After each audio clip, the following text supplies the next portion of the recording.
गुरुमुखों, संसार का प्रत्येक प्राणी सुख और शांति का अभिलाषी है और इन्हीं की प्राप्ति के लिए निरंतर प्रयत्नशील है। उसकी समस्त कार्रवाई, सारी भागदौड़ इसी हेतु ही है। किंतु प्रश्न उत्पन्न होता है कि दिन रात सुख और शांति की प्राप्ति के लिए प्रयत्न करने पर भी क्या संसारी मनुष्य सुखी है? क्या वह शांतिपूर्ण जीवन बिता रहा है? नहीं। यद्यपि उसके मन में कामना तो सुख की है और यत्न और परिश्रम भी वह इसी के लिए करता है, परंतु देखने में यही आता है कि अक्सर मनुष्य दुखी और अशांत है। जितना ही अधिक वह सुख शांति की प्राप्ति हेतु यत्न करता है, उतनी ही अधिक दुख और अशांति की दलदल में फंसता है। संसारी मनुष्य सुख की प्राप्ति और दुख की निवृत्ति के लिए सब कर्म करता है, परंतु उनके कर्मों का परिणाम उल्टा हो जाता है। वे सुख के स्थान पर दुख ही पाते हैं और दुख निवृत्ति के स्थान पर दुख प्रतिदिन बढ़ता ही जाता है। ऐसा गुरु को वीडियो लाइक करना, सब्सक्राइब करना प्लीज़। बहुत मेहनत से मैं वीडियो बनाता हूँ, वीडियो आपको पूरी देखनी है, आधी वीडियो मत देखा करो प्लीज़। वीडियो में कमेंट भी करना, जैसे देना, वीडियो लाइक करना, सब्सक्राइब करना प्लीज़। क्यों है? जबकि संसारी मनुष्य की समस्त कार्रवाई सुख को पाने के लिए ही होती है, फिर उसे सुख के स्थान पर दुख क्यों मिलते हैं? इसका कारण ये है कि उसकी चाहना तो ठीक है, उसकी अभिलाषा तो ठीक है, उसका जीवन भी सुख रूप होना चाहिए, क्योंकि वह सुख राशि परमात्मा का अंश ही है। परंतु सुख के लिए उसकी जो खोज है वो गलत है। वह समझता है कि सुख धन संपत्ति में है, सांसारिक पदार्थों में है, ऐन्द्रिक रस भोगों में है। परिणाम वह इन्हीं में ही सुख की खोज करता है और इन्हीं की प्राप्ति में दिन रात व्यस्त रहता है। निर्धन इंसान ये सोचता है कि यदि कहीं से थोड़ा धन प्राप्त हो जाए तो अपना एक मकान बनवाकर सुख सुविधा के कुछ सामान खरीदकर सुखपूर्वक जीवन बिताए। किंतु वास्तविकता ये है कि दिन रात परिश्रम और प्रयत्न करने के बाद जब उसके पास कुछ धन एकत्र हो भी जाता है तो दूसरे पदार्थ की कामना उसके भीतर से उठ खड़ी होती है और फिर कामनाओं का कभी न समाप्त होने वाला क्रम शुरू हो जाता है। वह अधिक से अधिक धन कमाने और सुख भोगों के सामानों को जमा करने में ही दिन रात संलग्न हो जाता है। कामनाओं का यह क्रम न कभी समाप्त होता है और न ही वो कभी सुखी होता है। चाह पैसे से आने में आने लगी, चाह आने के रुपए बनाने लगी, चाह रुपए से कोठी बनाने लगी, चाह कोठी में मोटर बुलाने लगी।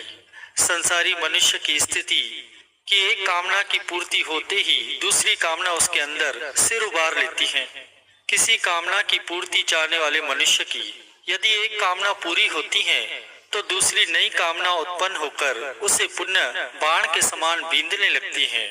भोगों की इच्छा उपभोग के द्वारा कभी शांत नहीं होती, बल्कि घी डालने से अग्नि की तरह वह अधिकाधिक बढ़ती ही जाती है और भोग पदार्थों की कामना रखने वाला मनुष्य कभी सुख को नहीं पाता। जैसे सूर्य की किरणों में शीतलता नहीं होती, उसी प्रकार संसार के धन पदार्थों में और भोगों में सुख शांति कदापि नहीं होती। विचार करने की बात है कि यदि धन संपत्ति में, शारीरिक और ऐन्द्रिक रस भोगों में सुख होता तो बड़े बड़े धनवान व्यक्ति, राजा महाराजा, जिनके पास सुख सुविधाओं का हर प्रकार का सामान था, वे दुखी और अशांत क्यों रहते थे? उनको तो अवश्य ही सुखी होना चाहिए था। किंतु वास्तविक स्थिति तो ये है, सत्पुरुष श्री गुरु अर्जन देव महाराज जी अपनी वाणी में फरमाते हैं, बड़े बड़े जो दिसे ही लोग तिन कऊ व्यापे चिंता रोग, कि जितने भी बड़े बड़े धनवान व्यक्ति संसार में आपको दिखाई देते हैं, अक्सर सबके सब चिंता और रोग से ग्रसित हैं। उन्हें हर समय कोई न कोई चिंता, कोई न कोई दुख कचोटता ही रहता है। सकल सृष्टि को राजा दुखिया, कि सारी सृष्टि का राजा भी सदैव दुखी और अशांति रहता है। यदि कोई व्यक्ति सारे संसार का राजा भी बन जाए, अर्थात संसार की सब धन संपत्ति, ऐन्द्रिक सुख भोगों के सब सामान उसके अधिकार में आ जाए, यद्यपि ये बात पूर्णतः असंभव है, परंतु कुछ देर के लिए मान भी लो कि ऐसा संभव हो जाए। सत्पुरुष दावे के साथ फरमाते हैं कि ऐसी स्थिति में भी मनुष्य को दुख और अशांति से छुटकारा नहीं मिल सकता। सच्चे सुख और आनंद की प्राप्ति उसे कभी नहीं हो सकती। कारण इसका ये है कि इन पदार्थों में सुख और शांति नाम मात्र भी नहीं है। सुख और शांति का ठिकाना तो कहीं और है। मनुष्य यदि संसार के धन पदार्थों में और सामानों में ही सुख ढूंढता है तो यह उसकी भारी भूल है। जब तक वह सुख शांति की खोज सही ठिकाने पर नहीं करेगा, उसे सुख और शांति की उपलब्धि कैसे हो सकती है। अब यहाँ प्रश्न उठता है कि सुख शांति का वास्तविक स्रोत कहाँ है, सही ठिकाना कहाँ है। इस प्रश्न का उत्तर देते हुए श्री गुरु अर्जन देव महाराज जी इस प्रकार से समझाते भी हैं कि प्रभु की शरणी सकल भय लाथे, दुख बिन से सुख पाइया। कि प्रभु की शरण ग्रहण करने पर सब प्रकार के भय से छुटकारा मिल जाता है और दुखों का नाश होकर सच्चे सुख की प्राप्ति होती है। अभिप्राय ये है कि सुख संसार के धन पदार्थों में, रस भोगों में नहीं है, बल्कि भगवान के पावन श्री चरण कमलों की छत्र छाया में है, उनके भजन सिमरन में है।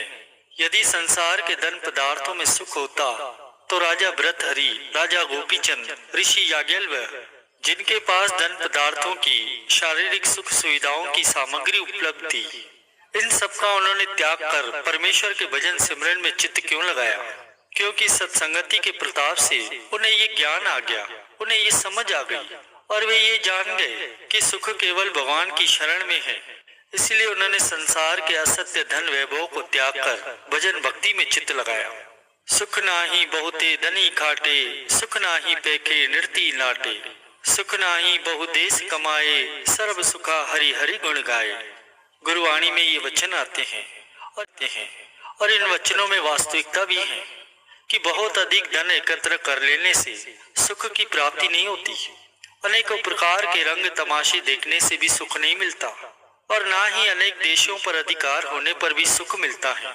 जो श्वास श्वास में परमात्मा के गुणानुवाद गायन करता है, उसी को ही सब सुखों की प्राप्ति होती है। कहने का भाव ये है कि संसार में सुखी तो केवल भक्त जन है, गुरुमुख जन है, जिन्होंने भगवान की चरण शरण ग्रहण की है और जो दिन रात भजन भक्ति में संलग्न है। जैसा कि संतों का ये कथन भी है, दीन कहे धनवान सुखी, धनवान कहे सुखी राजा हमारा, राजा कहे महाराजा सुखी, महाराजा कहे सुखी इंद्र प्यारा, इंद्र कहे ब्रह्मा जी सुखी, ब्रह्मा जी कहे सुखी सिरजनहारा, विष्णु कहे एक भक्त सुखी, बाकी दुखिया है संसारा। धन्य है वे गुरुमुख जन जो संत महापुरुषों की शरण ग्रहण कर दिन रात भजन भक्ति और सिमरन ध्यान में संलग्न है। ऐसे सौभाग्यशाली जीव ही परम सुख को पाते हैं, दिव्य आनंद को पाते हैं और नित्य नई खुशियों को पाकर अपना जीवन सफल बनाते हैं। बहुत समय पहले की बात है। गुरु को वीडियो लाइक करना, सब्सक्राइब करना प्लीज़।